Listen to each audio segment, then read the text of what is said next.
दरम्यान ठाकरे बंधूंचे मामा चंदू मामा वैद्य यांनी या संदर्भामध्ये प्रतिक्रिया दिली आहे. ते काय म्हणालेत पाहूयात.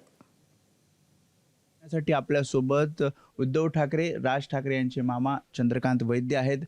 मामा, प्रत्येक वेळेस आम्ही मुलाखतीला येतो जेव्हा हे दोन सोबत येतात. आज मी जसं म्हटलं की 19 वर्षानंतर 2006ला शिवसेना सोडल्यानंतर परत आता मनसे आणि शिवसेना एकत्र एका व्यासपीठावर, ते सुद्धा पत्रकार परिषद घेऊन आम्ही दोघं सोबत आहोत ही घोषणा करताना, या घोषणा करताना आणि एकत्र येणार हे बघून मला अत्यंत आनंद होत आहे. इतके वर्ष जे आपण प्रयत्न केले, सर्वांनी, माझा क्रेडिट नका देऊ, सगळ्यांनी प्रयत्न केलेत, याला आज तुळजाभवानीने यश दिलं, ह्यातच सगळं समजलेलं आहे. पण ज्या दिवशी मेळावा झाला 5 जुलैला, तेव्हाच वाटत होतं की हे इथपर्यंत जाईल आणि एकत्र युती होईल आणि पुढे सुद्धा एकत्र राहतील.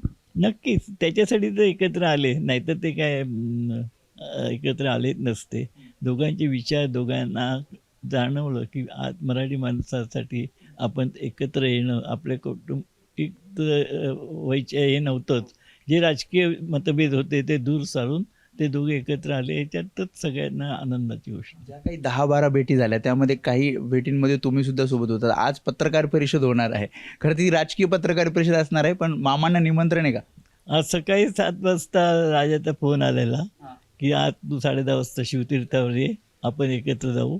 तुझी उपस्थिती फारच मला आनंददायक असेल. खरं ते होते चंद्रकांत वैद्य, राज ठाकरे आणि उद्धव ठाकरेंचे मामा, जे सतत प्रयत्न करत होते की हे दोन भाऊ एकत्र यावेत. आणि जसं त्यांनी सांगितलं की उशीर झाला तरी पण हे दोन एकत्र आलेले आहेत आणि पुढे सुद्धा ते एकत्र राहतील.